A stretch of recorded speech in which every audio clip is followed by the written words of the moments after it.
लोग कहते हैं कि शादी लाइफ का सबसे बड़ा डिसीजन होती है। तो क्या ये डिसीजन किसी की लाइफ चेंज करता है या फिर ये बस एक लड़का और लड़की की लाइफ चेंज करता है? नहीं, इसी डिसीजन को अगर आप समझदारी से नहीं लेते हैं तो ये एक लड़की के पिता और परिवार के जीवन स्तर को पूरी तरह से बदल देता है। क्यों भारत के कुछ इलाकों में शादी का मतलब किसी के ईगो को सेटिस्फाई करना होता है?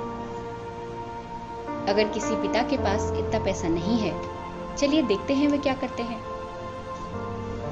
हर एक अपने परिवार के लिए कमाता है, उनके बेहतर जीवन के लिए, अपनी रिटायरमेंट के बाद के प्लान्स के लिए। लेकिन कुछ लोगों के लिए रिटायरमेंट प्लान्स तो बस एक भ्रम होते हैं, क्योंकि वो अपने बच्चों की शादी के लिए पैसे जोड़ते जोड़ते इसकी तरफ ध्यान ही नहीं दे पाते। वे पैसे बचाते हैं, दूसरों से कर्ज लेते हैं और इसके लिए अपने घरों को तक गिरवी रख देते हैं, और वो भी सिर्फ किसी और के ईगो को सेटिस्फाई करने के लिए।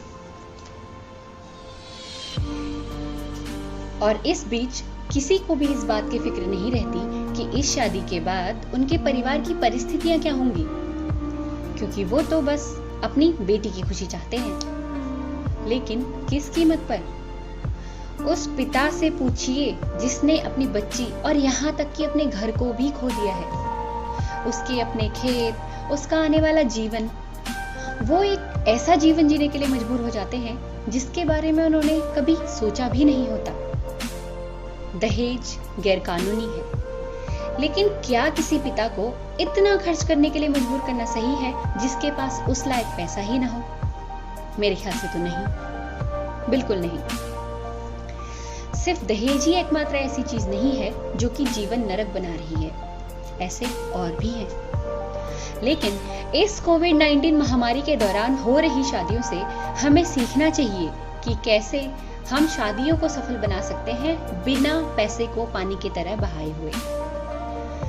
किसी रिश्तेदार के लिए पैसे खर्च करना, जिनमें कुछ रिश्तेदार तो ऐसे होते हैं जिन्हें किसी के अरेंजमेंट से खुशी ही नहीं मिलती, चाहे उनके आगे एक बाप अपनी आत्मा, अपना दिल तक परोस दे। आज हर कोई कोविड-19 को कोस रहा है, लेकिन एक गरीब लड़की के पिता के लिए ये किसी वरदान से कम नहीं है, क्योंकि हर वो पिता जिसे अपने 500 से 1000 रिश्तेदारों को खिलाने के लिए उधार नहीं लेना पड़ रहा है, आज खुश है। आज हर वो पिता जिसके घर में एक बेटी है दुआ कर रहा होगा कि जब उसकी बेटी बड़ी हो जाए तब भी ऐसी शादी हो, क्योंकि आजकल 20-25 बारातियां लेकर शादी हो रही हैं। और अगर यही रिवाज इस महामारी के बाद भी रह जाए तो बहुत सारी बेटियों के पिता कर्जदार होने से बच जाएंगे। हमें इस तरह की शादियों को चलन में लाना चाहिए, जहां हर वो रिश्तेदार हो जिन्हें उस शादी से एक्चुअल में फर्क पड़ता हो, न कि वो जिनको दिखावे में रुचि हो।